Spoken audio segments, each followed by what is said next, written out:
Thursday, June 13th, 2019, regular meeting of the Brisbane Planning Commission will now come to order. May I have roll call, please? Commissioner Gomez? Here. Commissioner Gooding? Here. Commissioner Mackin? Here. Commissioner Patel? Here. Commissioner Sayasan? Here. May I have a motion to adopt the agenda, please? I make a motion. I'll second. All in favor? Aye. There's no item on the consent calendar, so we'll move to oral communications. Is there anyone who would like to address the commission about an item that's not on tonight's agenda? No one. We'll move to written communications. There are none. Next item is a public hearing concerning 163 Santa Clara Street, R-1 Residential District, variance V-2-19. The applicant is seeking a variance for additions to an existing non-conforming single-family dwelling to exceed the 20-foot height limit within 15 feet of the property line, and for the eaves of the addition to encroach up to 1 foot 6 inches from the north side property line. Cameron Helland is the applicant, and Amber Young is the owner. Staff, may we have a report? Sure. Before I do that, Commissioner. Oh, okay. I'm leaving. Hi. You got our email, right, in the notice? Don't go home. For the record, Commissioner Patel is recusing himself due to a potential conflict of interest due to proximity to the site. Thank you. Okay, so the request before you tonight is for variance to the 20-foot height limit within 15 feet of the front property line, as well as the 2 foot 6 inch setback for roof eaves. This would be to allow additions to an existing single-family home that has non-conforming lot coverage and setbacks, located at 163 Santa Clara. So here's just some photos to orient you to the site. Subject property being shown here in the middle with the star in the garage. So you can see in these photos the topography surrounding the property. So the southeast cross slope that we'll talk about a little bit in the analysis section, starting from the lower point of the garage and going up towards the back of this lot, is pretty visible from these photos. This is a substandard lot, both in regards to the minimum lot size, width, and depth requirements of the R1 district. The existing house on the site is non-conforming currently in regards to the use, although they are going to make the use conforming by converting it from a duplex to a conforming single-family and ADU use. So there's no use permit required to expand the use because it'll become conforming. The project would add, here's the site plan. So the project would add about 100 square feet to the first level, which would be the ADU accessory dwelling unit, and another about 50 square feet at the second level, so the single family home, all within the existing structural footprint of the structure. So it would not increase the existing non-conforming lot coverage. And the additions would comply, the new building area would comply with the setbacks, as well as the maximum floor area of this lot. So the variance, again, is requested to allow the additions, which are shown here in this elevation in the front, to exceed the 20-foot height limit within 15 feet of the front property line. So in the R1 district, there's an overall 30-foot height limit for this property. But we do have a lower height limit within 15 feet of the front lot line of 20 feet, just to reduce the bulk and mass closer to the street. And here, this excerpt from the plans shows the area of the roof eaves of extending from the additions into the side setback. So that kind of blue highlighted hatched area shows the portion of the eaves that would encroach within the 2 foot 6 inch setback applicable to eaves. So they would maintain about 1 foot 6 inch setback from the side lot line. So here again, some elevations. This view, looking from the at the south elevation, the actual measurement of this section complies with the 20-foot height maximum.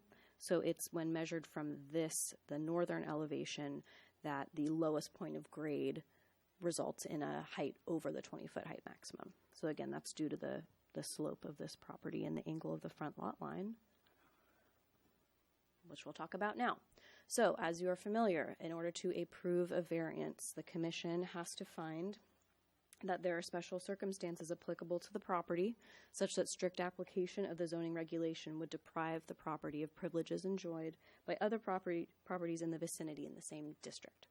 Additionally, if the variance is approved, it must be subject to such conditions to ensure the adjustment isn't a grant of special privilege. So, in this case, the special circumstances applicable to the subject property, there's a few. So, in particular, there is about 12-foot discrepancy between the length of the north and south side lot lines. This results in an angled lot line, which you can see in the attachment to your staff report, and I've excerpted it here in the presentation.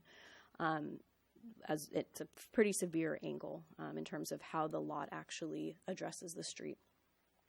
In addition to that, there is about a 31% cross slope. So the rise of the property, the topography rises in a crosswards angled manner relative to the front lot line. So these circumstances combined do constrain expansion of the existing home to a pretty narrow defined area, basically the area the applicant has proposed in their case towards Santa Clara Street. So those together restrict basically any expansion of this home unless it's within that area. Staff was not able to find special circumstances applicable for the roof eave extension into the setback. So as you'll note in the staff report, we're not recommending findings can be made for that part of the request. So kind of moving forward, we're going to focus on the height variance part of the request. When it comes to privileges enjoyed by other properties in the vicinity, so again, strict application of that 20-foot height limit would basically prohibit expansion of the existing single-family home. It would allow for only the first level ADU to be expanded as designed. So other lots on the 100 block of Santa Clara Street are not similarly encumbered. So they're either bigger or they have a lesser angled degree of their front lot line that doesn't leave such an awkward or small chunk of potential area where they could add on to their homes. And I'll go back here. So again, that attachment E to your staff report was intended to kind of illustrate not only the average size or the size of parcels adjacent to the property in that 100 block of Santa Clara, but also, again, illustrating the angles of the front lot lines of those surrounding properties being much less than that of the subject property. So the special circumstances and privileges being denied, staff finds those findings can be made. When it comes to conditions to prevent the grant of special privilege, staff has drafted 4 conditions in the resolution, basically requiring that fire code standards be complied with for any new window or door openings. This is a pretty significant remodel they're proposing. So they are proposing new window and door openings.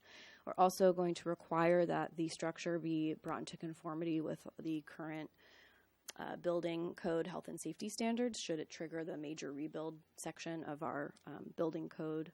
That's section 15.08.140.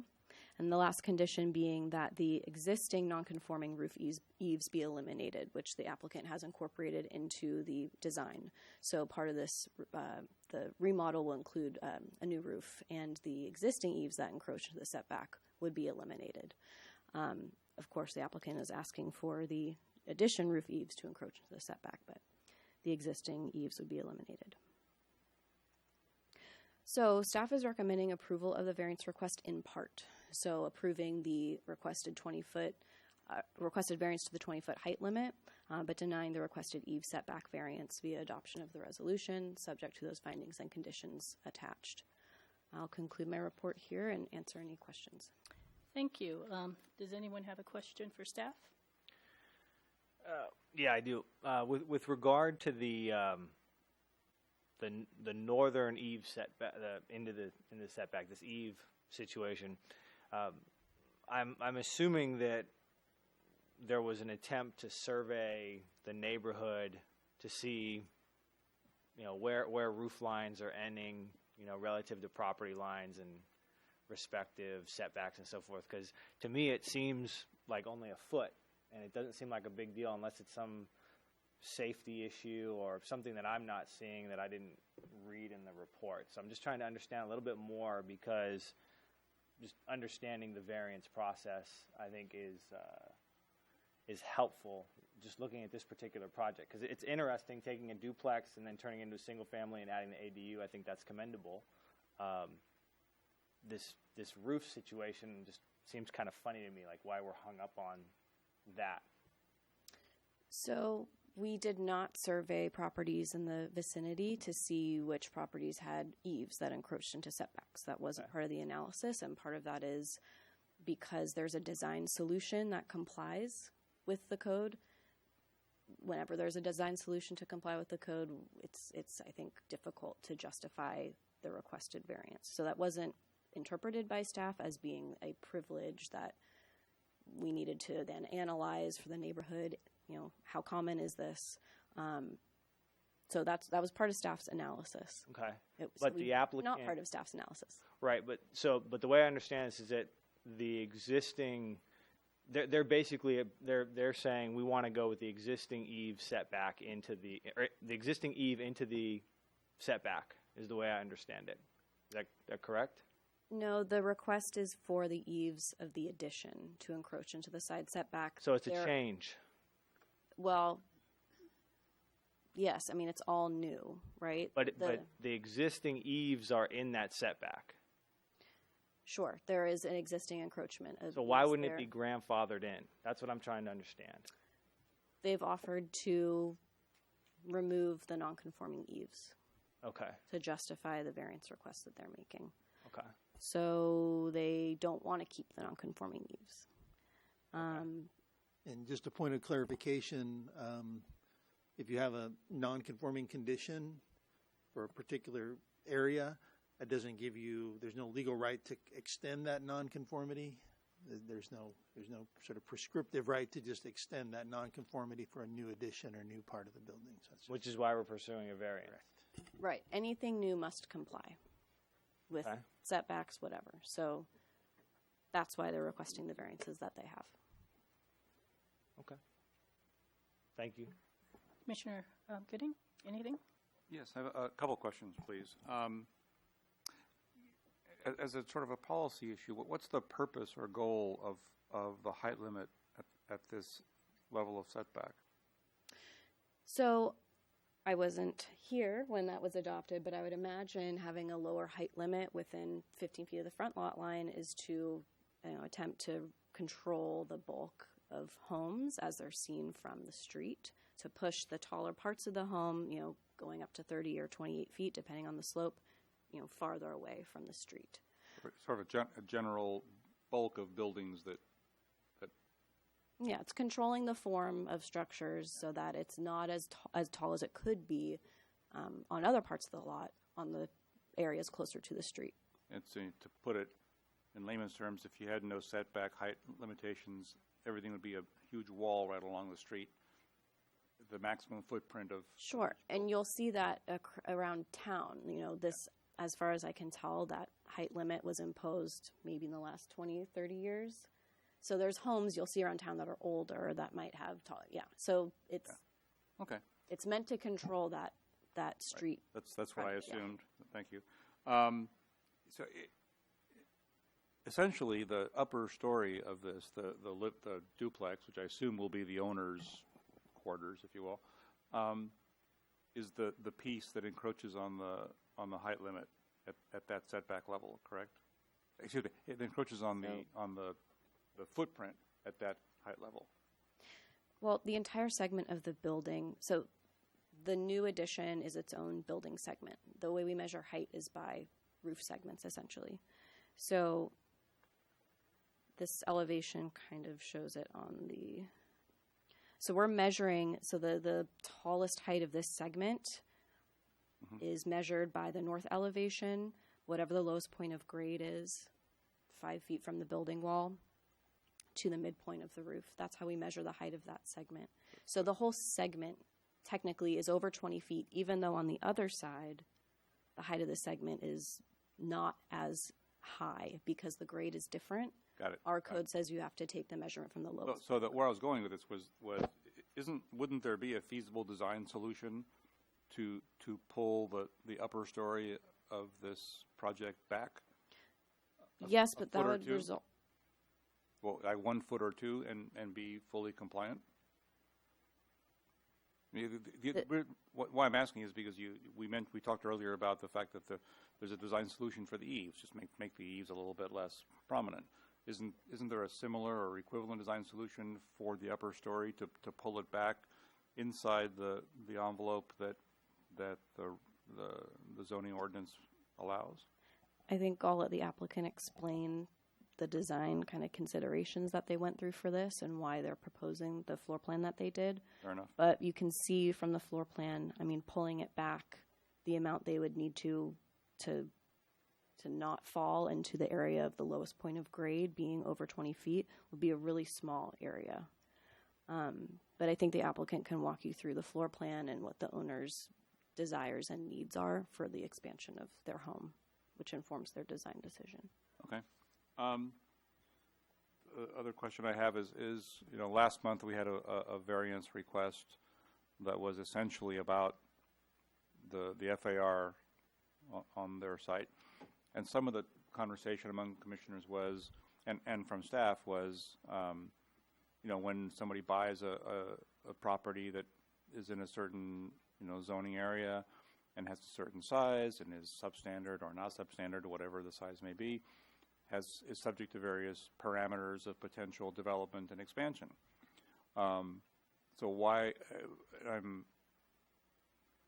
this is in part, candidly, to try to explain to folks who were here last month why this one may or should be different than last month's, to the extent that last month's was some folks that bought a property with known or expected or disclosed parameters of zoning regulations, and so is this one.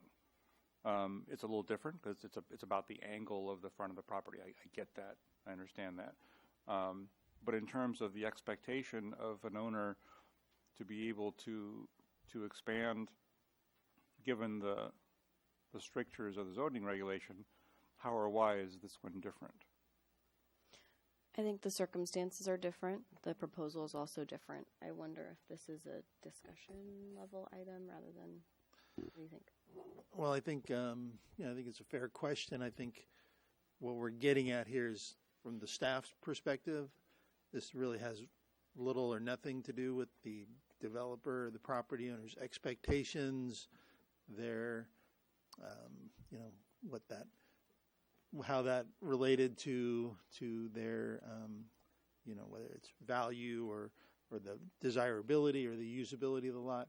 We are really limiting ourselves to the proposal relative to the findings that need to be made. And in that case, they're all a very unique, that project had its own sort of set of circumstances and findings that we weren't able to make.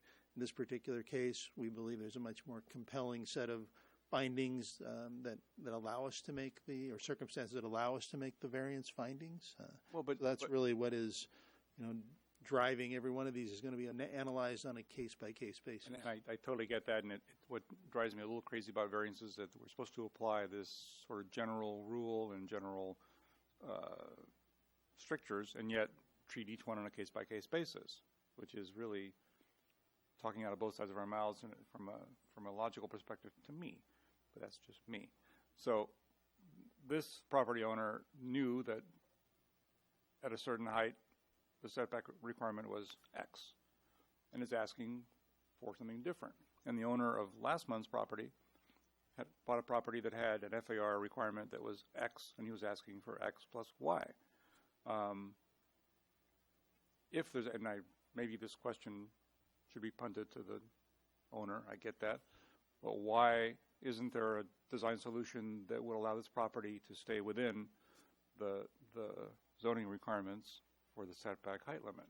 I think, if I could jump in, I think the discussion, again, relates around all of the required findings, and we're talking about the privileges being denied. I think that is the crux or the difference between the request tonight as staff has presented the analysis versus a prior request that you saw, where the proposal tonight is to expand a home within all the allowable development regulations. But because of the shape of the lot, its slope, the angled lot line, we believe that this request that otherwise complies with all other development standards, if the lot was a regular lot or even like other lots on the block, they wouldn't be in this situation. They'd be able to expand their home the way they want to and comply with the height limit. So that's the issue here. It's not, I hope that's expands a little bit as to what the difference is between that particular request you're referring to. But again, it all has to do with not only the special circumstances, how are they influencing the physical development of this lot, but what are those privileges that are also then being denied? So it's that two-prong analysis. I'm taking a lot of time for my fellow commissioners, and I'll stop soon, but I got one more issue. The lower unit seems a prime candidate for Airbnb type rental. Are there any, if you can re-educate me on our current status of what our rules are about that? The short-term rentals, which are rentals of less than 30 days, so stuff that's like on VRBO or Airbnb, they're not permitted right now in residential districts in Brisbane. You will see in 2 weeks, council has directed you to consider an ordinance to regulate short-term rentals. They have directed that not be allowed in accessory dwelling units. So just a fun point of fact, Good. It would not be allowed in an ADU. Yeah, because it's great to put a nice, extra unit down below that's improved and better, as long as it really is going into the housing inventory. Yeah, and at this point, as I said, we have a lot of non-conforming duplexes in single-family zoning districts, and a lot of them have become conforming now that we have, a much lesser burden for ADU development, mainly the elimination of the parking requirement. We now have uses that were non-conforming that are becoming conforming, and I think from a land use standard, that's obviously something for the good, right? So we are happy with that trend. Totally agree. Thank you. I'll pass for now. Commissioner Mackin, do you have anything? Yes, thank you. I noted on the north side of the property, if you could bring up the frontal view, there's a staircase to the left. Looks like the property line runs right through the middle. Is that correct? Is that an easement on the neighbor's property?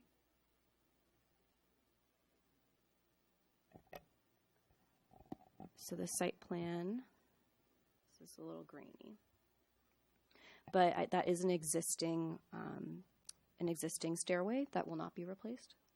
Yeah, so it's existing improvements that we're not requiring them to be removed, even if they encroach on the neighboring property. Okay, they're not touching them. I just wanted to verify that's what it looked like. And I wanted to thank Commissioner Gooding and his comments. I'm very conscious of height limits. We've been through this before.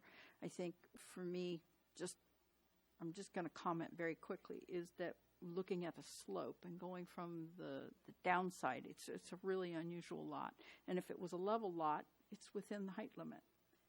But we're dealing with a pretty good slope on there. So anyway, thank you very much. Thank you. I have no questions, so we will now open the public hearing. Would the applicant like to address the commission?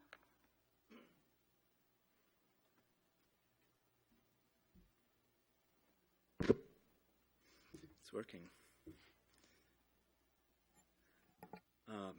Hi, my name is Ambert Young, and I'm the property owner at 163 Santa Clara Street. And I very much appreciate this opportunity to present and have you guys evaluate the proposal that myself and Kim, my architect, have prepared. And I had something else prepared before, but I know we got in the way of the Warriors game today, so I'll try to keep that as quick and as short as possible. I'd like to thank the staff. They've been really, really wonderful because this is my first property. And so there are many, many things that I've learned along the way about regulations, about special circumstances, and everything that comes with doing a big project like this. And it's been about 2 years since I actually started down this process to get in front of you today. And so just over the last few days, I've spent some time talking with my direct neighbors at 161 and 165. And both of them have each been at their place for over 25 years. And so they had plenty of advice to share and stories about my property, the challenges that came before me, the owners who had them, and the challenges that they faced and eventually gave up on for a variety of natural and also compliance reasons. And so for them, we all share the same steep slope. We have the same 26 to 30 degree frontage. But lucky for them, they have over 1,000 more square foot to build on their property.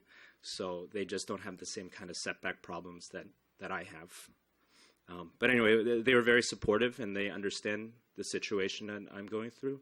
And so I just wanted to point that out. So I moved here about 6 years ago from San Francisco, about the time when everything got really crazy. And I was really happy to find Brisbane in its natural setting and as close as it is to everything that we need to go to. And so being priced out of there, I came here and I was very happy to find this property. And I know many times it's been brought up that owners, buyers, beware that you actually have everything to go and do research and understand things that you're getting into. But I think it's a little bit different for myself and many other people where you don't actually pick the property. You are the only one who's left on the list who actually wants it or can pay for it. And so in that case, if we were in any other part of the country where you could actually say, I want this parcel, and it's really that easy to just go and put your down payment in, then maybe we could have a very similar conversation about that. But I think it's quite different now. So when I came here, I always wanted to do something a little bit better with this property. It's my first house, and I actually plan to stay in Brisbane for a long, long time. When I heard the stories about the previous owner and actually saw some of the work that he did, you could tell that he had put all his savings, all his energy into trying to make this property as great as it could be. But upon his exit, I found out that he pretty much gave up. It was too hard. And so when I saw this story, I decided for myself that, you know what, I think I can actually make this better. I don't want to give up. And so that started me on this journey and this theme about don't give up on this property, make it the best that it can be, no matter all the shortcomings and issues that it has. And also, in terms of design, it's time to upgrade. This house is from 1932. It's one of the first 400 in town. 1932 was a time when the Great Depression hit. We built the Bay Bridge. We built many projects in San Francisco. We built Golden Gate Bridge under very difficult circumstances. And as I dig into this house, whether trying to fix certain things or looking at the history of it, it has those difficulties written all over it as a property. So one of the themes here is actually modernizing it. So you will see there's some solar panels on top. We want to go completely as much neutral on it. We don't want to add air conditioning because that would be counterintuitive to that. So we actually want to be able to cover and shade as much as possible. And we also have a very nice view of San Bruno Mountain. So hence trying to put a little bit of the glass on the front. But of course, that's a very difficult thing because it's a western-facing house. And if you've ever lived in one of those, it's like a greenhouse. I've pretty much exhausted all the design ideas I can come up with. And I'm actually a designer by profession. And so even to the point where we were interested in buying 1.5 feet from both of our neighbors to just legalize it forever. But apparently that also is a nonconformance itself. So I didn't really know what to say to that. In terms of constraints, though, this house is constrained on 6 sides, 5 of which are man-made, the other of which is bedrock. And so we found that out pretty quickly for the geotech survey, and it's about 3 feet down. So as far as design solutions to expansion, we did talk about going back, we did talk about going up, we did talk about going down. And so the only way that we could really justify any of the work was slightly forward and slightly backwards, and that's what you see in the plans. What we also realized was that because of the size limitations and the FAR that we were talking about before, there is a max size that can be achieved, and that's the roughly 1,600 square foot plus the garage with the 200 square foot deduction. And so what isn't a very large house, after all this work, 2 years plus, and whatever amount of money it's going to cost to actually do the upgrade, it's going to get about 150 square feet. And that's it. And so it will become a slightly normal size house in the process. And for every 1 foot that we remove from that front corner, the only other logical place to put it would be digging back into the hill. And so from a practical standpoint, from a design standpoint, that is absolutely possible. But that is totally against the nature of what we're trying to do as a project, and as far as I understand as a town, to do more excavation. Most of the special circumstances that I've heard so far and have been supported by the planning department have revolved around a lot of the lines that have been drawn and the topography. And we also believe that those are true special circumstances. Some of the other ones, though, that haven't been mentioned before are in regards to what I've learned as a homeowner at this specific site. And there are 3 factors that also compound this issue with lines and also with topography. The first of which, as simple as it sounds, is water. The second being the sun, and the third being the 3 large trees adjacent to the property. And let me explain. As far as water, I was overseas for 3 years working, up until the winter of 2017. And as if you remember, 2017 was the most wonderful for the winter. There was the biggest amount of rainfall in many years after the longest drought that many of us could remember. And so that was wonderful for many people except for those who had water issues. And I was one of those people. So when I came back, the whole middle floor had been completely inundated by water from the rear of the property.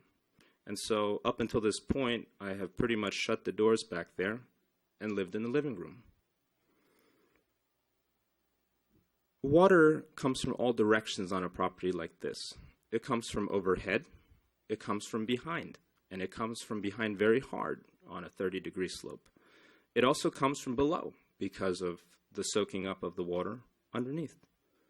And so water management to this day is one of the core issues that we're dealing with. And so when we look at the whole project and we look at specifically this front corner and the issues that stand, it might be easy to simplify it and look at it just as one line item, one corner, whether the awning or the height limitation, but it's actually all part of trying to manage the water from above, from below, from everywhere, and keeping it away from the property. The next thing is the sun, and so being pretty much at a western front, if you know, in August, we will get pretty much sun all the way through the afternoon until 8:30 p.m. And it will come very hard and for very long. And so in terms of the awning, as much as we can have over the top would at least afford a little bit more relief from air conditioning or from any other means of blocking the sunlight. Now you might say, well, sure, you can have that from a design solution, but as I said before, that would require us to remove square footage and put it in the back and excavate in order for that to actually be in compliance. The last one, the trees. I love those trees. They do provide plenty of shade. There are 3 very, very large Monterey pine trees back there, and they're wonderful. They do have side effects, though, one underneath the house and one above. The more important one for this is the one above. And so for every year, it drops all of its pine needles, and it completely clogs up all of the gutters up top. And so I'm the person responsible for going up there and trying to do a good job. But having worked with Cam and actually opening my eyes up to other solutions for how to manage both the water on top of the roof and also for the pine needles, we think we have something that is new, for sure difficult, but definitely a better solution than what we all know from before. So I think, just in closing, hopefully I've given a few other ideas surrounding the whole picture that make this property not only a special circumstance from the lot lines, from the topography, but also from some of the other natural circumstances that are also even more brought to light by living here and also by all working together against this property. I've seen many things at this property and examples of what not to do, but I'd really like to start off fresh with this proposal here and try to correct many of the things that are both wrong from the past, but also putting it a step forward to making a much better property, not only for myself, my family, and also for Brisbane. So that's all I have. Thank you. Oh, can you stay there? We might have some questions for you. Sure. Commissioner Gomez, do you have any questions? It goes back to the eaves. I'm looking at the photo right now, and I'm just trying to understand. I know it's not part of the variance consideration here, but just looking at the photo here, you guys want to have them. You're making an argument that it should be a foot more than what the city is recommending. Is that correct? There's roughly yes, and I think in terms of talking about the specific numbers, there's actually the eaves, but in our design, they're integrated with the gutter. Okay. In the writing of the ordinance, I believe it's separated into eaves and then gutter an additional 6 inches. So that's actually something that's slightly different in interpretation because I don't think this existed before. So state your argument then on why, because the recommendation from staff is to approve your variance, right, but not the eaves. And correct. So I'm hung up on this because I don't see it as a special privilege consideration, unless it somehow presents. I understand that's not conforming with the building code, but unless there's some environmental issue or some public safety issue or something that clearly makes it like there's no. I get it. There's a design solution to bring it in, but what's your argument against that? I guess that's what I'm trying.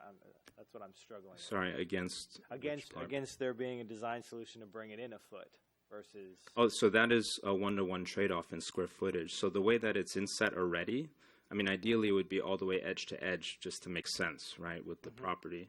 But as you see, it's actually inset by, I forget exactly how much, but roughly 1.5 feet because it needs to comply with the 3 feet side setbacks. Now, the roof overhang above that doesn't afford any special anything for me personally. I can't live on it. I can't do anything with it. But I think in terms of a good judgment, not only from design, but also being able to, I think, in terms of maximizing the allowable square footage, which is what is currently potentially being denied if we can't do this expansion, that would come at a cost of 1 square foot per however much I remove from that side to move it into compliance. Okay. I hope I answered your question. Yeah, no, that's helpful. Yeah. That's helpful. So are you saying that if you had that extra foot for the eaves, it would help you manage the sun situation, the water and the pine needles and whatnot, getting into your gutters? Is that part of why the need for the extra foot? So I think that's part of the whole consideration, correct, is honestly, the more we could get, the better that it would be for that solution. But in order to do that, you would actually have to recess the house further and further back within that.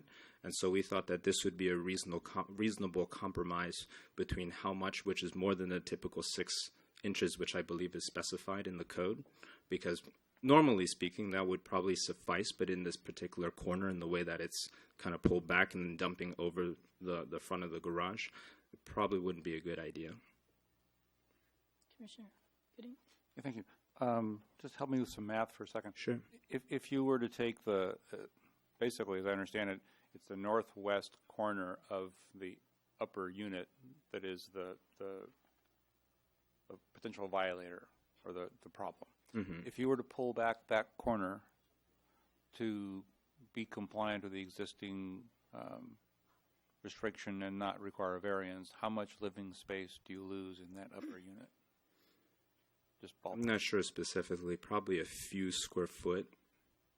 Because the extension only goes about 4 feet past where it currently is until it starts hitting that 7 foot 10 inches, 30-degree corner line, right? So we're actually pushing pretty close to that line because at that point it gets very aggressive and not a good design solution. So I suppose what you're saying is if we pull it even further back southwards, it's probably. Well, I mean, if you pulled it back to the point where you don't need a variance for that, how much living space do you lose? Yeah. From its current footprint. Yeah, because Okay, good. Thank you. Mm. That's a. So I might be also taking away from. So that's the answer I needed. Thank you. Thank you. Cam's presentation.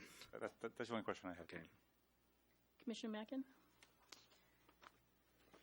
So I'm curious about the rainwater, since you touched upon that, and that overhang. How much actual overhang is that on the front?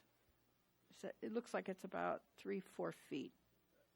The side, 2.5. Okay, and the whatever gutter system, is that contained within that roof structure? So it's a closed system as opposed to an open gutter. That's right. Excuse me, yes. Go to the You can step up too. and in- I've been talking too long. That's right. So this is an example of a precedent images of what we're talking about doing here. Can you state your name, please? Oh, sorry. My name is Cam Helland. I'm the architect for this project. So this is an example of what we're proposing to do. It's not the exact detail, but a precedent image of integrating the gutter system into the architecture itself. And as Ambert mentioned, there's a lot of reasons to do this. One is that the code actually says that gutters can extend up to 2 feet to the property line. So our proposed roof extension is actually only 6 inches in non-compliance.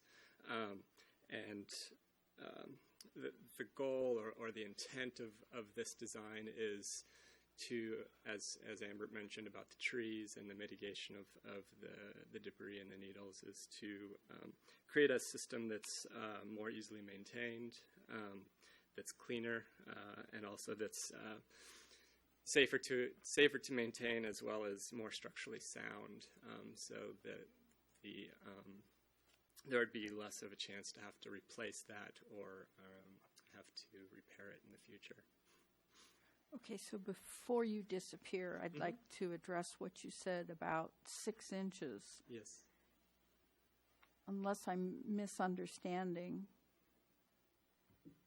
the setback is supposed to be 2 feet 6 inches. So the way that the code reads is that roofs can extend no closer than 2'6" from the property line, but gutters can extend another 6 inches, so within 2 feet of the property line.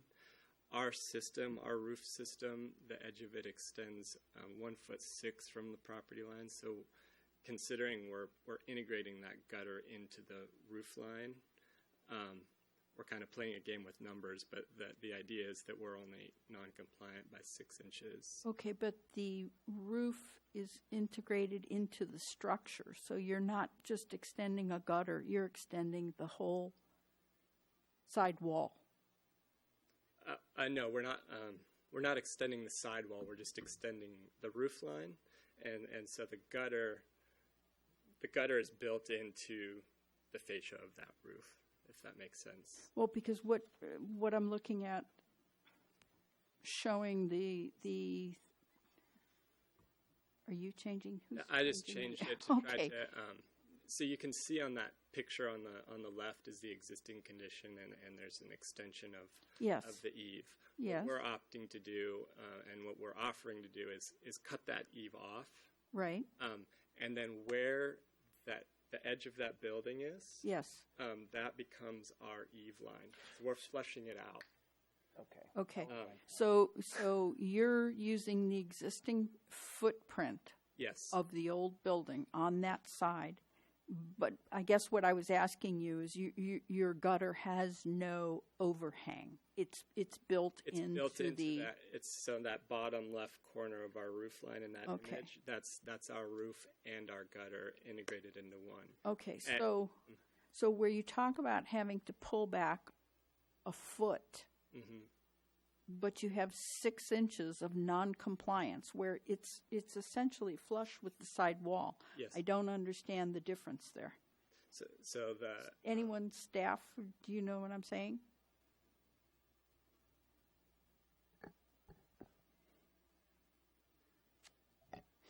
Are you asking Well, the he's saying compliance that of this proposed new roofing system with the setback requirements? what he's saying is that he would be non-compliant by 6 inches.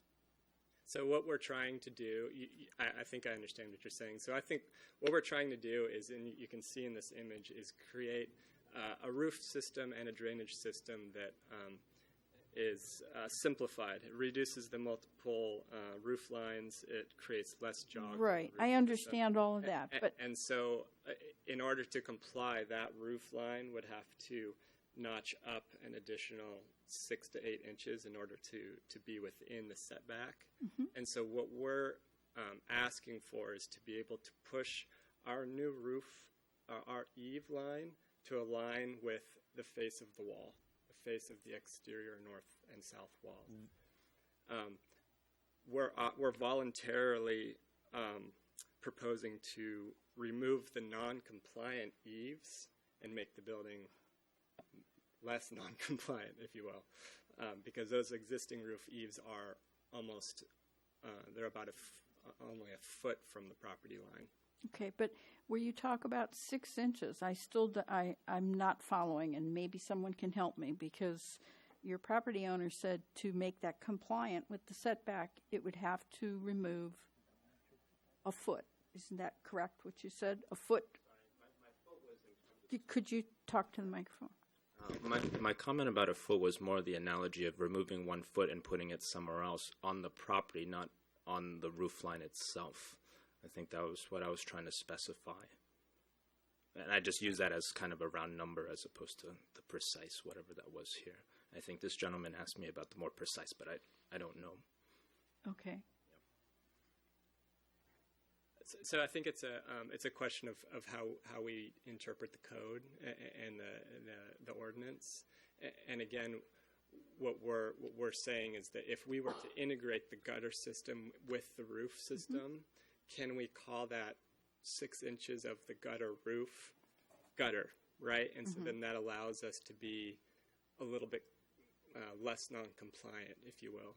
So rather than tacking on a sheet metal or a plastic gutter onto the roof line, we're offering to build it into our roof system and then flush out our roof line with the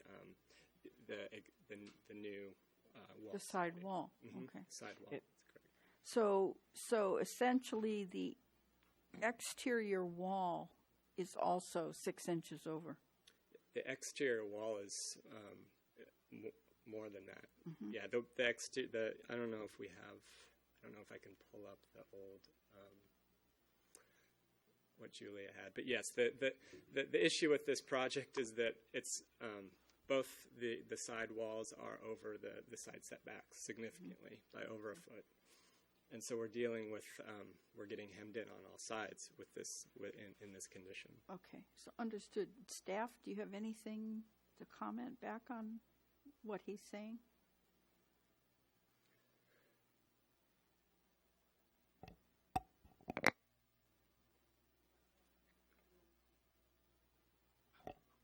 The only comment I would make is that this design of combining or integrating a gutter into a roof form or into a roof eave is a pretty novel design kind of take. We applied the 2 foot 6 inch setback to the entirety of the roof.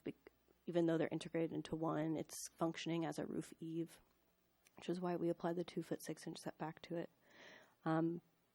But again, that is a pretty unique design choice that might be considered some sort of different circumstance when it comes to the overall design. Yeah, I think there are a couple sort of routes for the commission to sort of proceed along this sort of the way staff interpreted this was that this was an eave. We treat under the eave, not the gutter.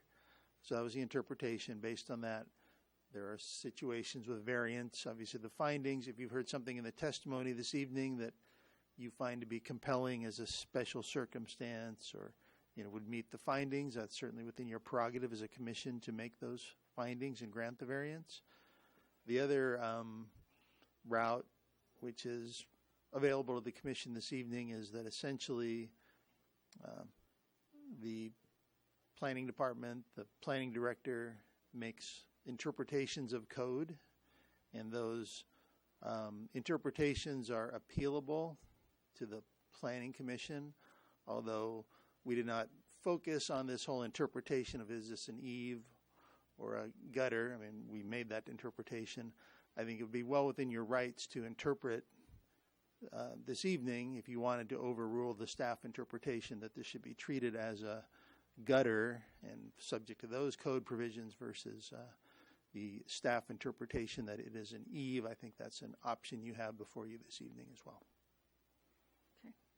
So are you saying that if we interpret it as a gutter, it would be in compliance then?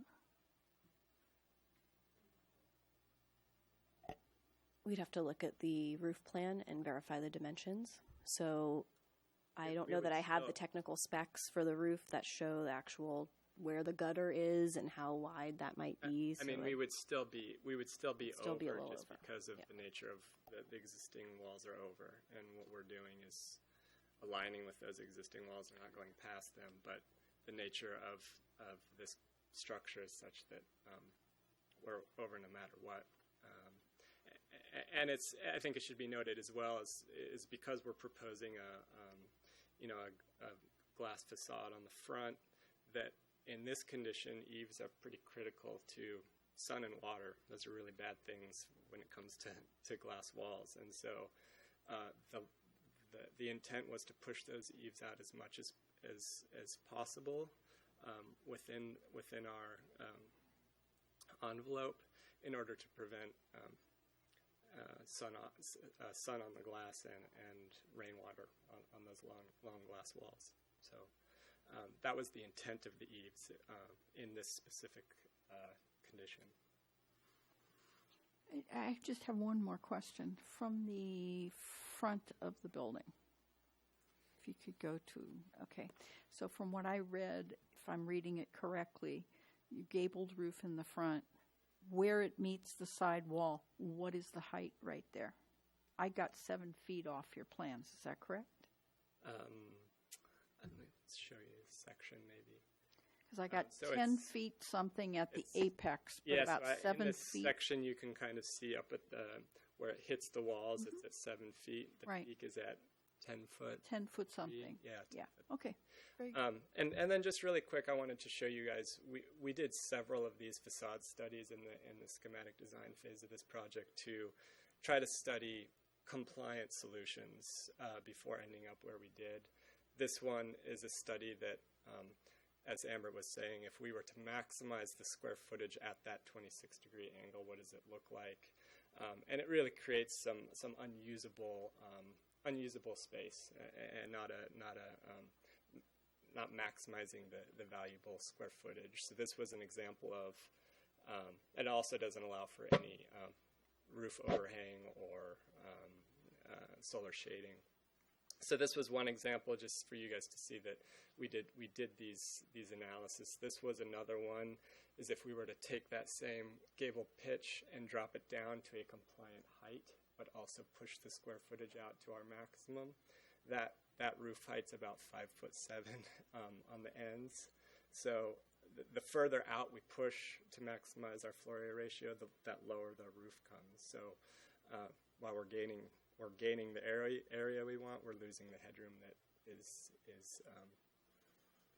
illegal, essentially, because it's below height limit. If I may, I have just one more question then, out of curiosity. Where you have the entrance on the right side?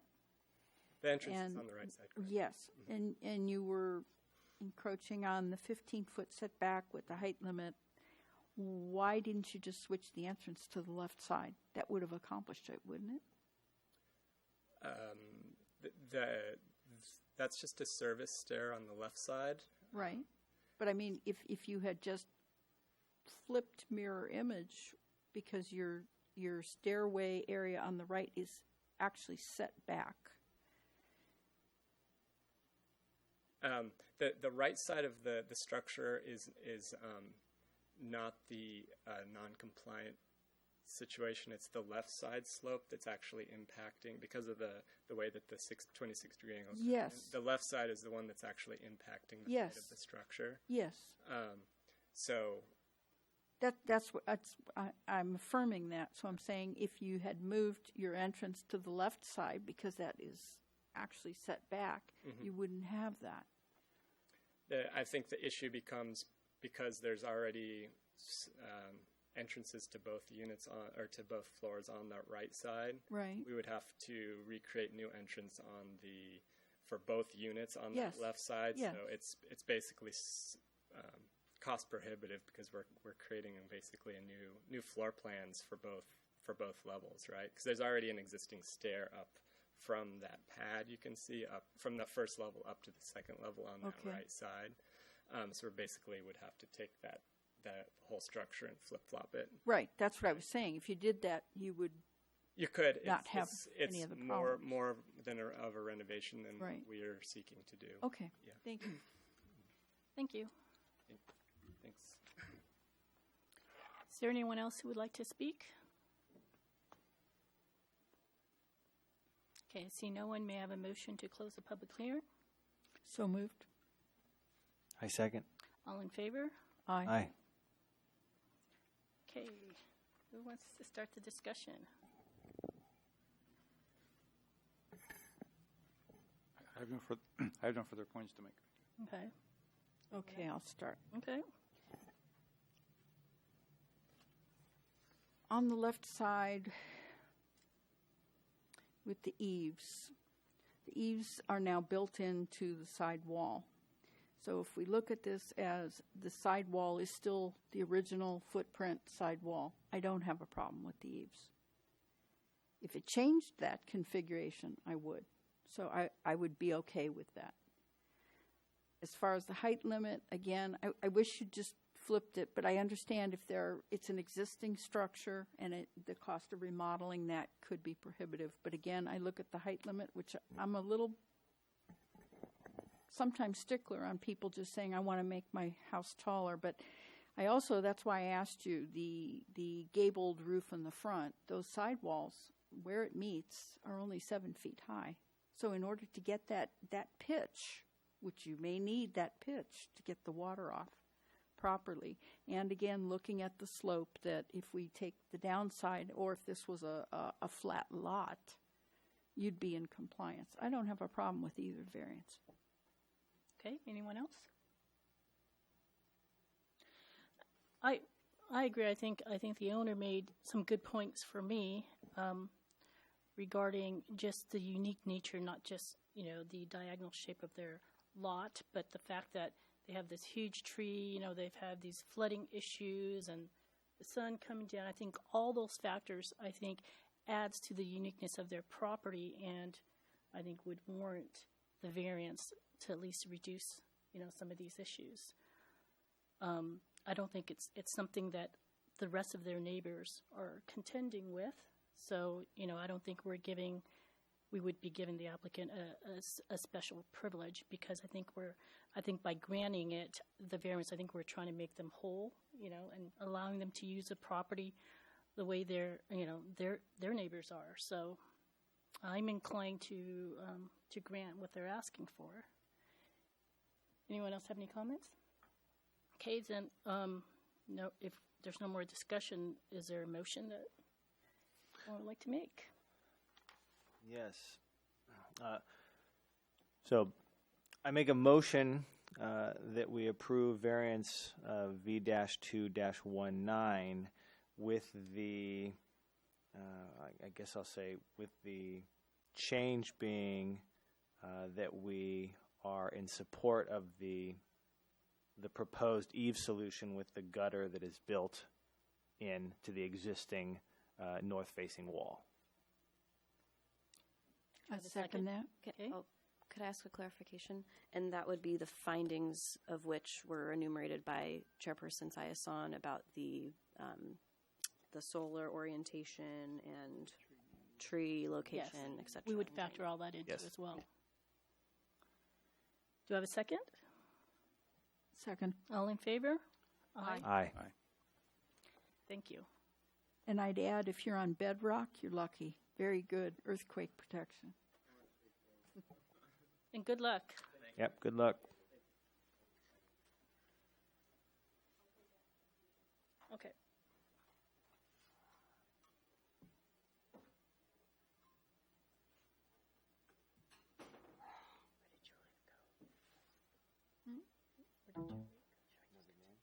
She went to get Sandy. Oh, yeah, I forgot. I totally forgot. That's okay. Okay.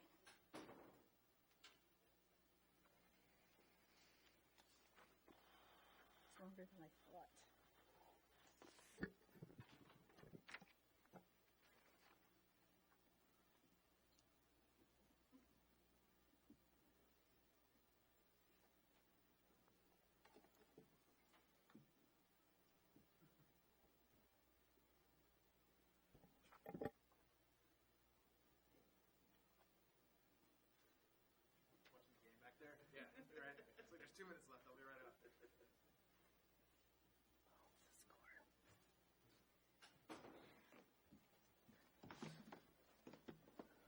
Okay, the next item on the agenda is a public hearing concerning 800 to 1800 Sierra Point Parkway, Design Permit Revision DP-1-19, Parking Use Permit UP-2-19, and EIR Addendum ER-2-19.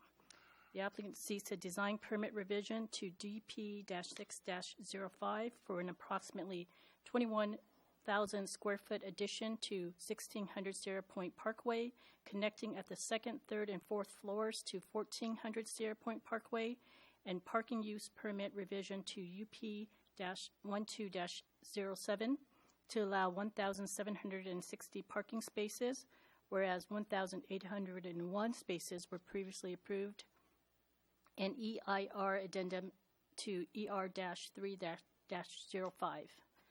Don Judkins of DES Architects and Engineers is the applicant, and HCP LS Brisbane LLC is the owner.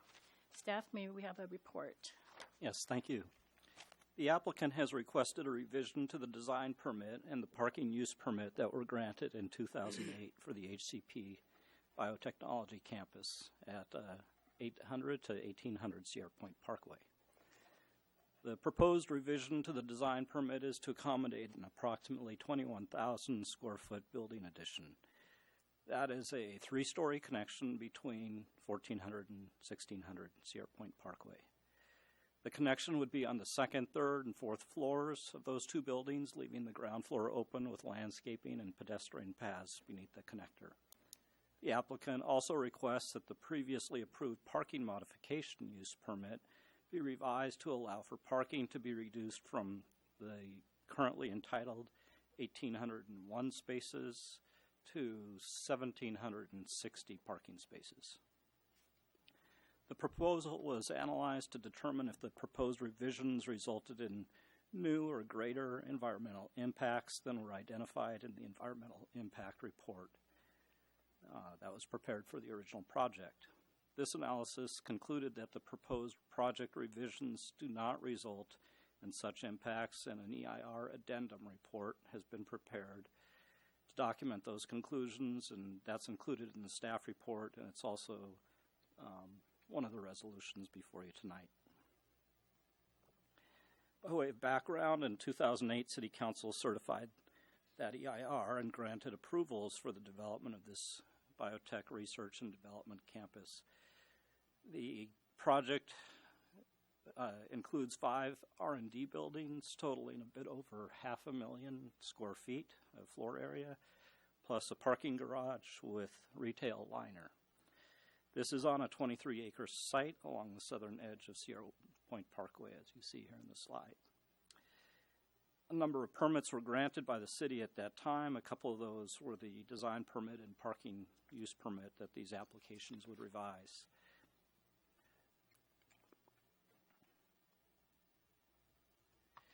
A development agreement was also approved by City Council, which provided the developer 10 years to commence project construction instead of 2 years. And last year, the applicant vested that agreement by obtaining building permits and starting the work on the first 2 buildings. And those are 1,000 and 1,200. And those are on the screen here, those 2 buildings right there, which I'm sure you've seen under construction in your trips out to Sierra Point. Earlier this year, HCP applied for building permits for the second phase of development, which includes the parking garage and liner at 800 Sierra Point Parkway, as well as the 3rd and 4th R&D buildings, which are the subject buildings tonight at 14 and 1600. And those applications are currently still in review. HCP has indicated that they have a prospective tenant that's seeking to occupy both of those buildings. And to accommodate the tenant, the developer has requested this design permit revision allow for that connection between those buildings. Then on the use permit for parking, it's been requested for 2 reasons. One is that the proposed building connector would come with a requirement of 70 more parking spaces. And that could not be done without substantial modifications to the site plan, losing some landscaping and potentially other site amenities, or with upward enlargement of the parking garage. The second is that given the time that's passed since the entitlement, the applicant has indicated that changes in the state building code pertaining to parking, as well as minor modifications for utility yard space and delivery truck access, is necessitating a reduction in the overall parking. The agenda report included a discussion of the parking use permit modification and design permit findings, and in brief, the applications meet those findings for approval. I'll describe the parking request a bit more and highlight the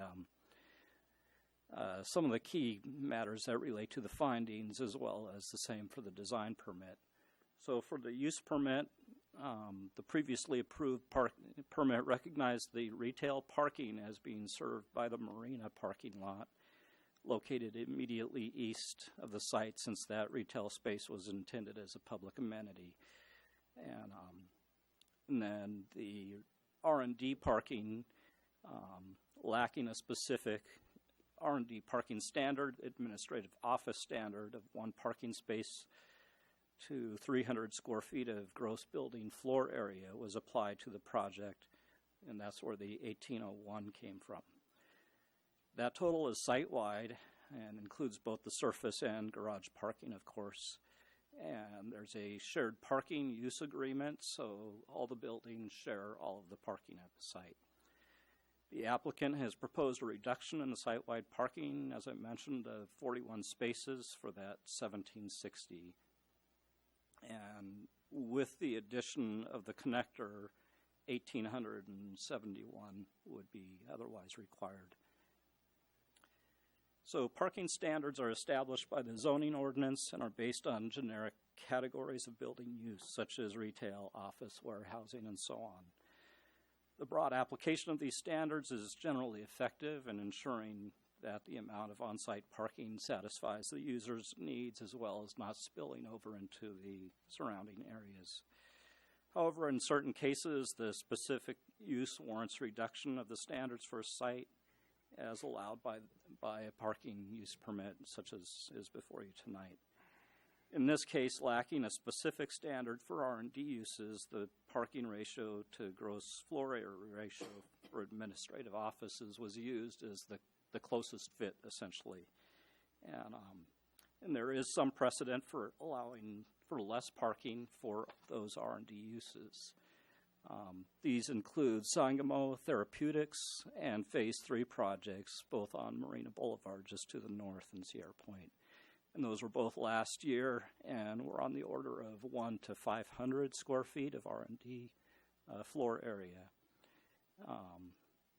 So that would translate to approximately a third less parking than what's being requested with this application. And that 1 to 500 ratio tracks actually with what we saw with other cities in the area. Additionally, last year, the Planning Commission adopted a resolution of intent to revise the commercial parking regulations, and that was largely prompted by the lack of specific R&D standards in the ordinance, and it followed on the Sangamo application. However, that has not yet come back to the Planning Commission, and so we're still here at administrative office standards. The practical differences between administrative offices and R&D uses are that R&D uses require more robust building utilities than a typical office building, taking up that floor area of what would otherwise be office. And also the individual users may use both an office and a lab space, and, so that essentially drives down the need for parking. So in summary, on the parking use permit, the proposed reduction of the parking standards is appropriate for the use and would not have detrimental effects. Given the anticipated R&D parking demand, there would not be parking shortages for the campus, and full compliance with the standards is not reasonably feasible. As I mentioned, it would result in losses to landscaping, amenities, or enlargement of the garage, which is unnecessary. Then on the design permit, the proposal would meet the design permit findings for approval. It's consistent with the design standards for the zoning district and is consistent with Sierra Point design guidelines. It's, as I mentioned, not considered to have a significant effect on the environment as detailed in the EIR addendum report. As I mentioned, the proposed connector between 1,400 and 1,600 buildings would entail that three-story addition starting at the second floor. It would have landscaping beneath, and walking paths would extend through this area. As you see in the slide, it's kind of showing the connector in a transparent view with landscaping going through there.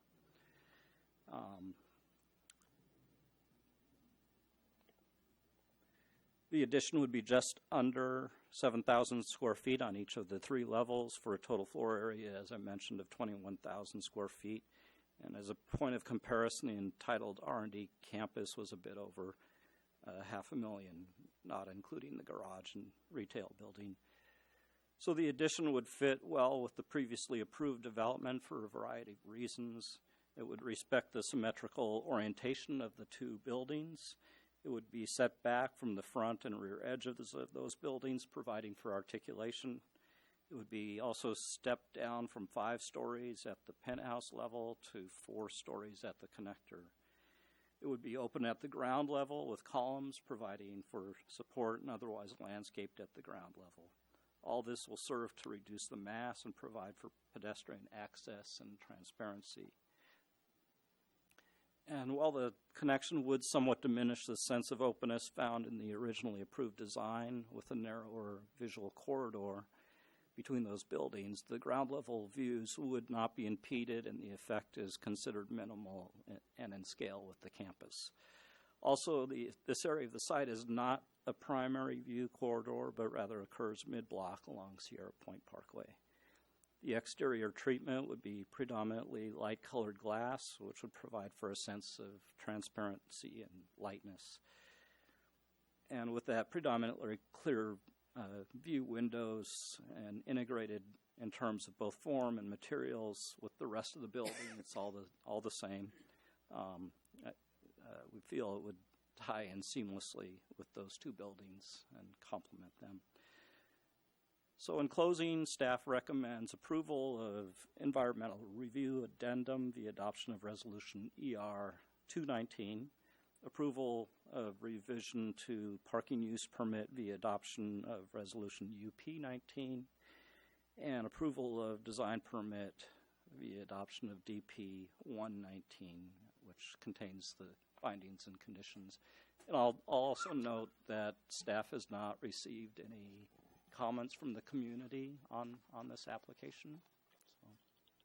Thank you. Thank you. Does anyone have questions for staff? Commissioner Mackin? I don't know if you have the answer, Ken. If not, I'll ask the applicant. The bridge itself, not looking from the front, say you were walking across it, how wide is it? I don't recall offhand. So Okay, we'll the hold it applicant then will- for the applicant. Thank you. Okay, Commissioner Gooding? Just one question, and it may be in the materials, but I didn't print that part with me. Is there any impact of this change on the expected parking load on the marina parking to absorb retail parking uses? No, It's just a zero. a zero. Okay. Yep. Thank you. Commissioner Gomez? Any questions? I don't have anything at this moment. Thank you. Okay, then we'll open up the public hearing. I just have one Oh. more question. Can you? I don't understand what that means. That there's zero parking load impact. He was asking specifically about, if I heard correctly, to the marina parking lot. And what staff is saying is that all of the parking for this use could be and would be addressed on site. So there's no, well, it does add square footage and some more employees potentially there. We see that the parking is well addressed on site already. Okay, we'll open up the public hearing. Can we hear from the applicant, please?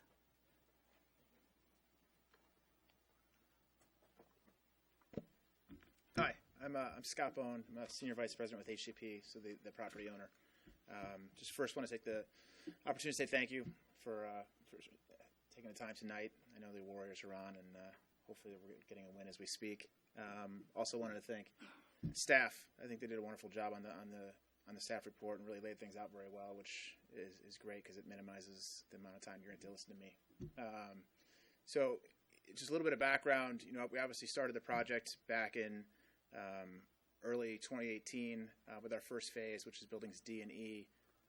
We've been successful with that phase as far with leasing and leased both buildings to single tenant users or single users there.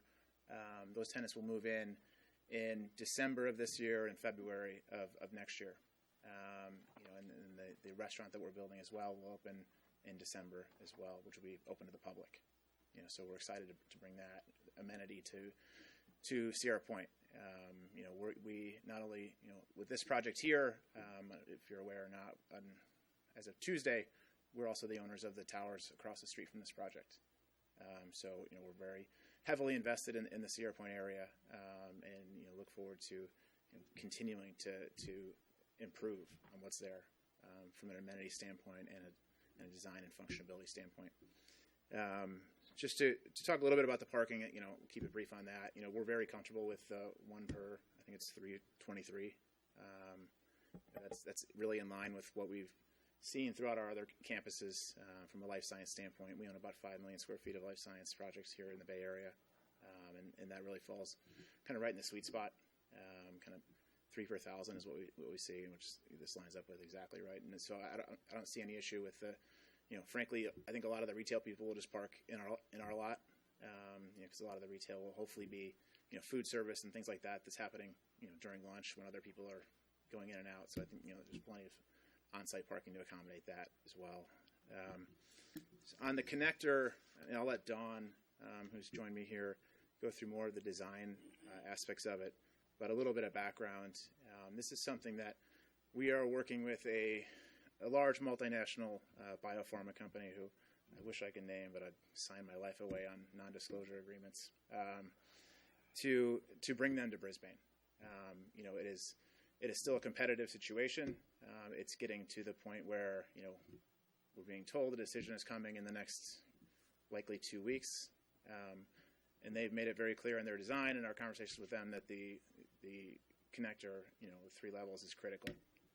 And it's really something that we've seen with a lot of larger users that have come to, you know, kind of this sub-market on the life science side of things, looking for larger floor plates to be able to have the connectivity between not only office spaces but the lab and different buildings. You know, so you don't have scientists walking outside, you don't have, you know, chemical carts or anything like that going outside, and keeping with that. So it's something that we think is a great addition. I think Dawn's done in my opinion, a wonderful job of designing it and keeping it open and creating, keeping the connectivity through to the central core there as well.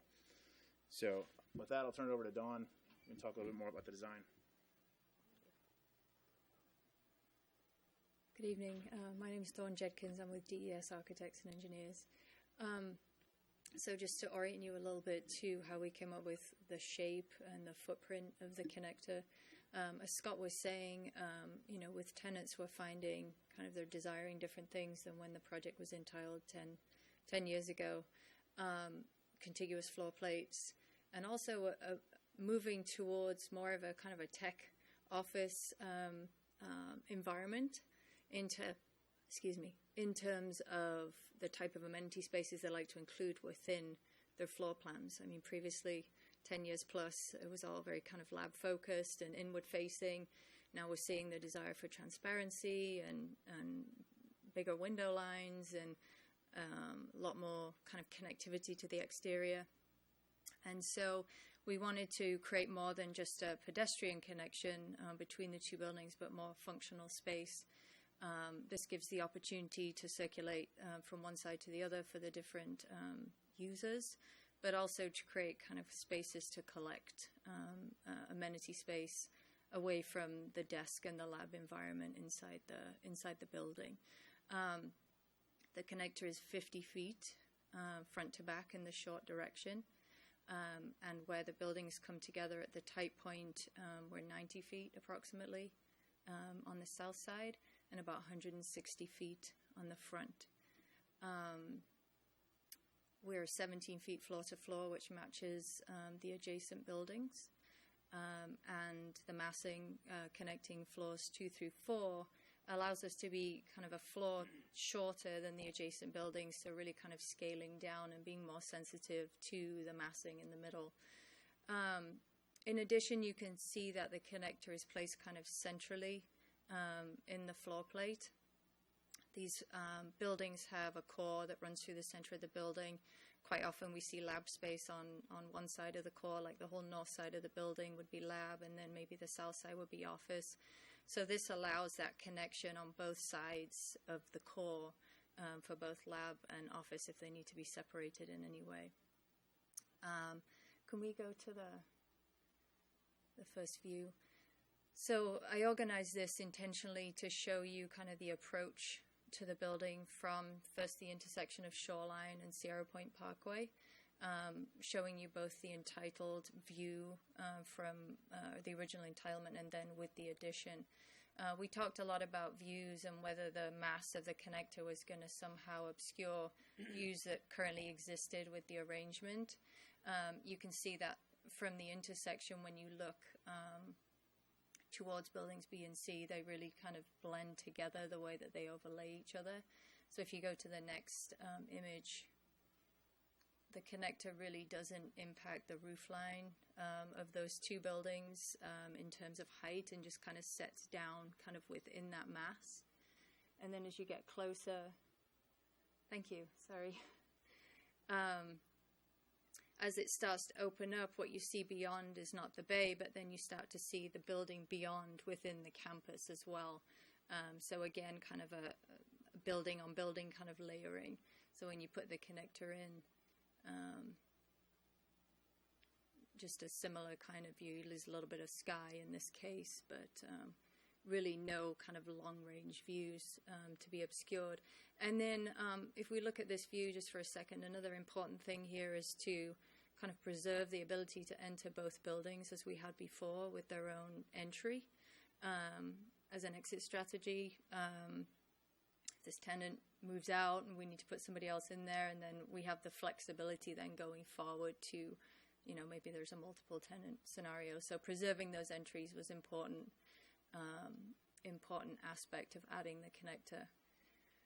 And if we go to the next view.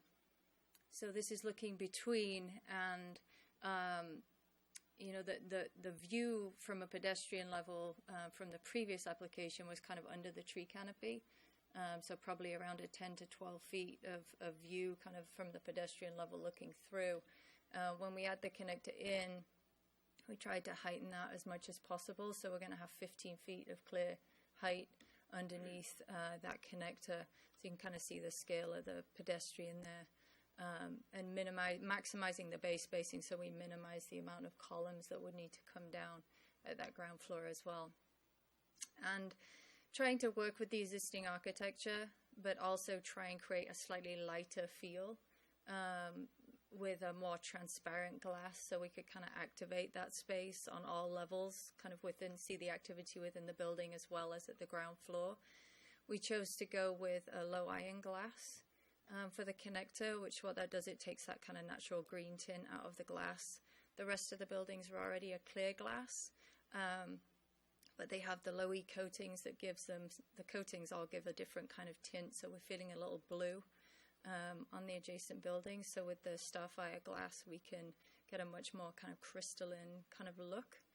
And then in the spandrel areas, which are those solid bands at the floor line, instead of just using a solid frit backing on the spandrel, combining that with a kind of a striped frit, so we kind of gradate and take away the severity of that kind of thicker band that would typically hide the floor structure and the beams and the utilities within the building. So giving it kind of a more open and kind of glassy feel, and just trying to make it quite simple. The balance of the buildings are quite simple, really. So and that was my last slide, right? Yeah. So if you have any questions, I'm happy to answer those questions, and thank you. Commissioner Gooding? Yeah, thank you. If you can go back to the first slide, that's the overhead view of the whole project. That'll help me ask the question. Thank you. So on this, if I understand it, it's north is up on this, right? So the SF bay on the bottom is really just that little inlet bay, and the primary bay is to the right. Mm-hmm. So where in this project would the proposed retail, ground floor retail be? Is it scattered throughout, or is it concentrated in one place? So the retail liner is on the front of the parking structure. So that was the original concept for the site, was to provide public retail space along the garage. HCP's had great success with their partnership with Foundry and Lux at the Cove. I'm not sure if you've all been out to that. Yeah. But wanting to bring that kind of amenity to the project as well here. So within Building E, there's about an 10,000 square feet, 11,000 square feet restaurant. And it's on the bay side of Building E. So you can kind of see a patio space on the south side of that building on the long elevation that spills out from the restaurant. And the anticipated parking for that space would likely be in the parking area just east of that. I think it's logic. all taken into account with what's provided. And the retail on the north end of the project, on the Marina Boulevard side, would be generally what kind of retail? I mean, what are we talking about? I think also potentially food service, just smaller types of users, kind of a grab-and-go kind of food service. I don't think we've got any tenants particularly identified right now, but... Yeah, I think food service is ideal. I think there'll be multiple tenants there. I mean, so if we've done this in our project at the Cove, there's 20,000 square feet of retail there. Retail's a tricky thing in locations like this. Same with in east of 101 in South San Francisco, just because there's no nights and weekends. Yeah, it's a 5-hour deal, really. Yeah, right. So, we've done some things with our underwriting, and are able to basically subsidize a lot of the retail to make up for that, so that restaurants can work and fast casual type dining can work.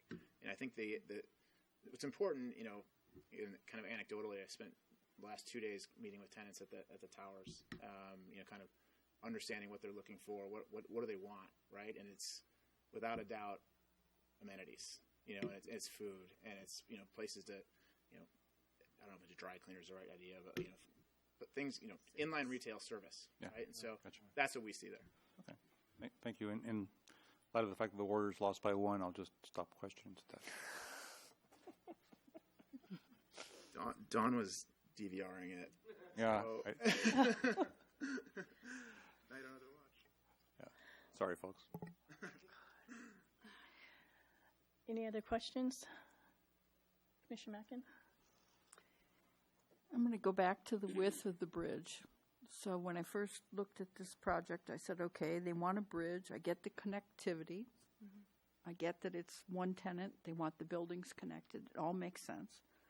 My curiosity was the width, which is why I asked, because it's more like usable R&D space than a bridge. Why didn't you just go to the ground floor? Or was that an apprehension about blocking that view? Because to me, and I'm just going to say it, the 15, because I was looking at the layers above, 17, 17, why is the bottom 15? Because of the lower portion of the upper floor. It's like going down into a parking garage. It just takes all the warm fuzzy out. I'd rather have to go through a building to get to this courtyard than create a dark space. And I just wondered why, especially if this is usable above, why you wouldn't enclose the bottom so that if at some point that tenant leaves and you would have an existing portion in the middle that you could potentially lease to another tenant rather than just a bridge above. Or was it an apprehension about the Planning Commission was going to have a cow about obstructing the view to that courtyard? Because I'd almost, in practicality, I like looking at the courtyard. I like the idea it's open and you can walk to it. But a couple other things came to mind. There's a wind, and if you went to the floor, it would protect that courtyard from the wind. So I'm just going to ask you, and you can tell me whatever you want, why a bridge instead of just connecting the buildings? Because 50 feet is substantial. You could have had a 25-foot bridge to connect buildings. I think it was a combination of what you previously stated about view corridor and connectivity, but then also this particular tenant not looking for that connection at the first floor. So it kind of married with the hopes, the requirements from planning that we don't encroach on the first floor. Right. So it was it wasn't a matter of the Planning Commission's, well, I was always concerned about your view, but that was a staff perspective, that keeping that connectivity to that primary central space for people who are, walking there, who otherwise kind of enjoying the area was important, given that would kind of block that central sort of open space courtyard area from the remainder of the project. So that was a concern staff had originally. It just seems like this bridge being 50 feet when we look at the other two adjacent buildings and we go like this. So an articulation there, to use the terminology, it adds interest, but why not take it all the way back and make it a more usable structure? Because one of the things we look at as planning commissioners is 20 years from now there could be different tenants, and how usable is this structure then? You have a large bridge that I mean, to me it's almost no-brainer. I'd say take it to the ground. So I have a question. So piggybacking on that question.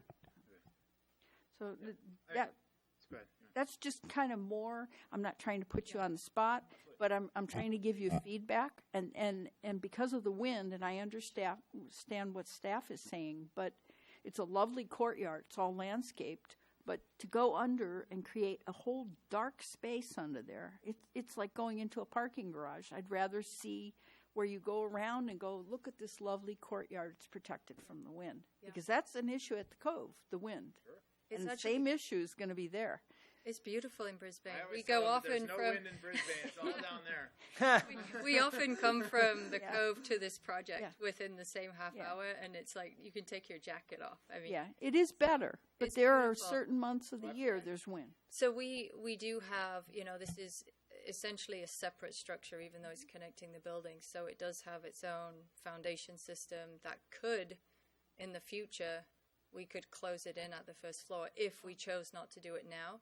So structurally, we would not necessarily be prohibited from doing that in the future with, fairly little additional structural requirements, because there's a grid of piles and grade beams underneath already planned just to provide the elevated structure.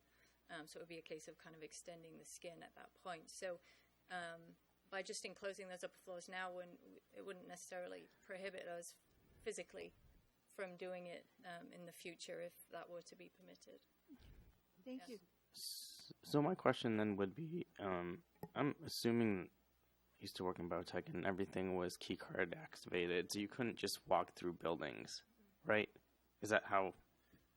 Yes, in a multi-tenant building. I mean, so if it's the same tenant in both these buildings, Yep. you know, they would, once you badge into the building, presumably there may be some rooms that are locked off depending on the staff and what's going on in there, but presumably you could just walk, you know, if there's office on one side, you could walk to the office on the other.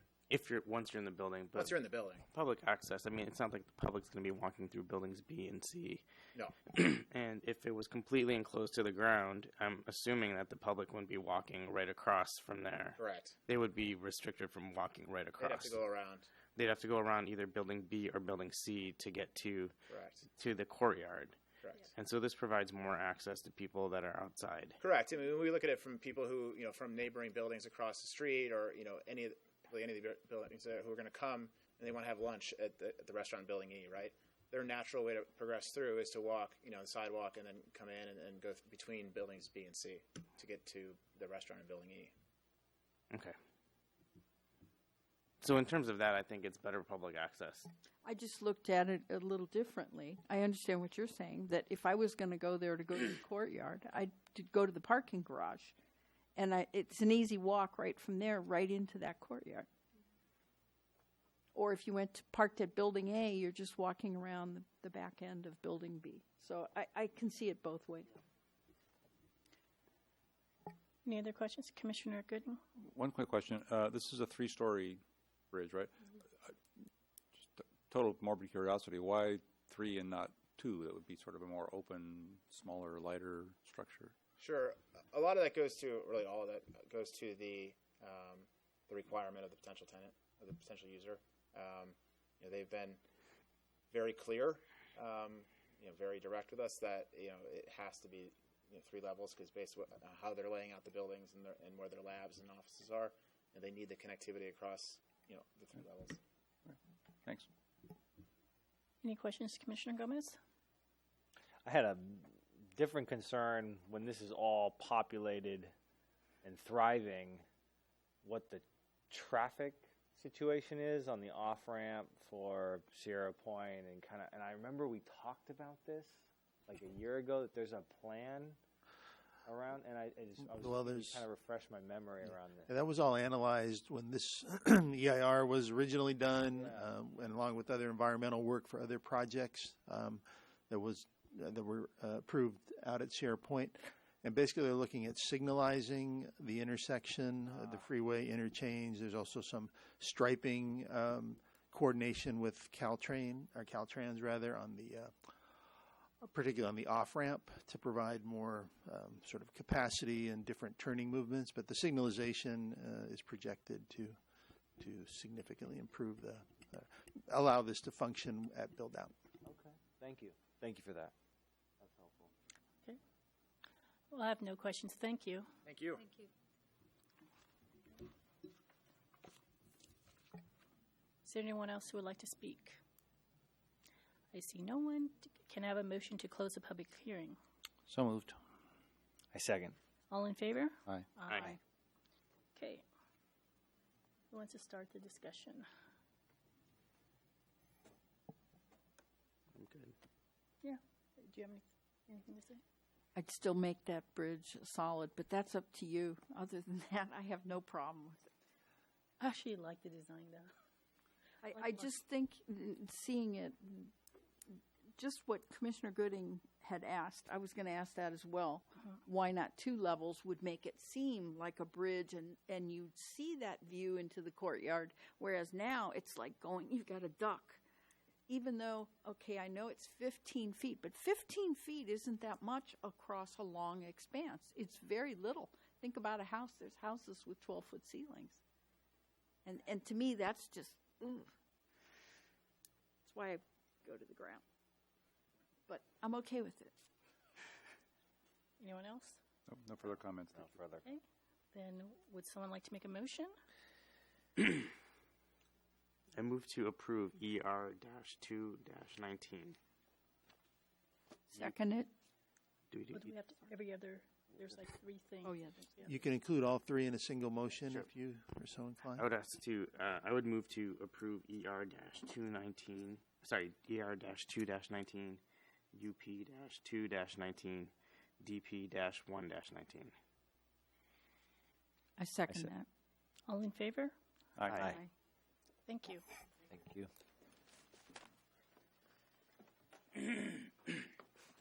Okay, next is items initiated by staff.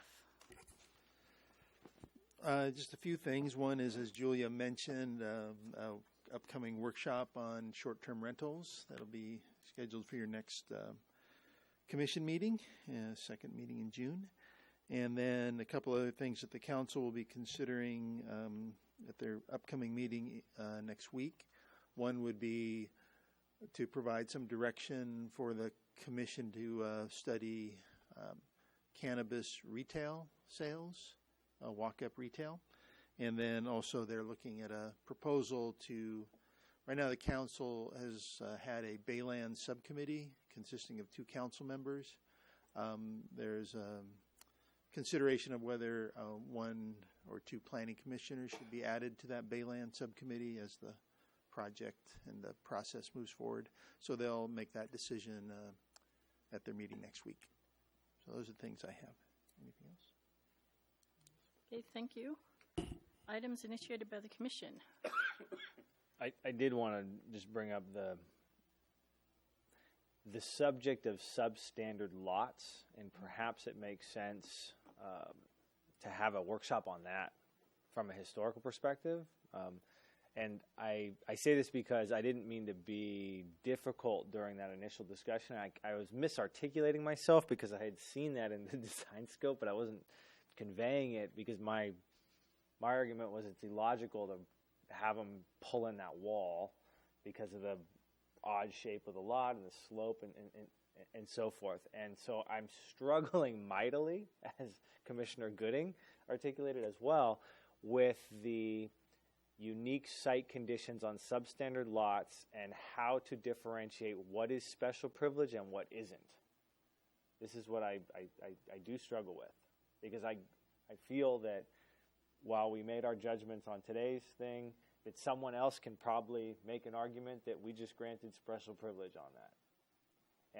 And so this is what I struggle with from a I don't want to have historical amnesia. I want to understand what happened in the town. And so I think it would benefit the public to have a workshop on substandard lots and how do we move forward. So I just wanted to share that. Could I maybe add that maybe it shouldn't just be substandard lots? Okay. But obviously when those standards went in place, they took into account standard lots and comparing the two, that it maybe deserves a view at how did we arrive at the current standards? What was the rationale? I think that's part of what you're struggling with. I think I need some, there's obviously a whole host of development standards. Is it all development standards? Is it related to bulk and mass? Because, the idea of revisiting the development standards for all conforming and non-conforming lots doesn't strike me as being an exercise that, frankly, staff has the bandwidth to undertake in the near future. So, if you want to have a conversation about the development patterns of the city in terms of, order of magnitude, how many, we can get you data in terms of what is the scope of, raw numbers or ballpark numbers of how many lots are non-conforming versus conforming in the zone. And then if you want to have a conversation about particular development standards, I think we can try to facilitate that. The idea of kind of variances and the inherent gray aspect of that, that is just the nature of the beast in terms of the site-specific kind of findings. There's no sort of magic wand we can wave to make that easy for you. It's always going to be the situation of, the facts of this particular situation and whether or not they have any bearing on a variance you considered 2 meetings ago or 4 meetings, even for the same standard, may or may not have any bearing. I know it's hard for people to understand intuitively. Well, you did that, commission did that. Why are you doing something different, a month later? but the facts are very different. But we can have some training on variances themselves as a procedure. I think that's sort of separate from the idea of the standards. The other thing I wanted to point out was that, and I neglected to bring it up as well, is that it sounds like the City Council Planning Subcommittee will be taking up the issue of the whether it's the FAR related to substandard lots, or that sort of maybe something less or more focused than that particular issue. But they're going to be looking at that independently, I think precipitated by the variance you considered a month ago or whatever that was. And, that may spin out some further direction for the Planning Commission to evaluate certain standards. So maybe we can wait to see where that process leads us, and maybe that would provide some more focus in terms of standards and whether it's limited to substandard lots or something different, or FAR overall.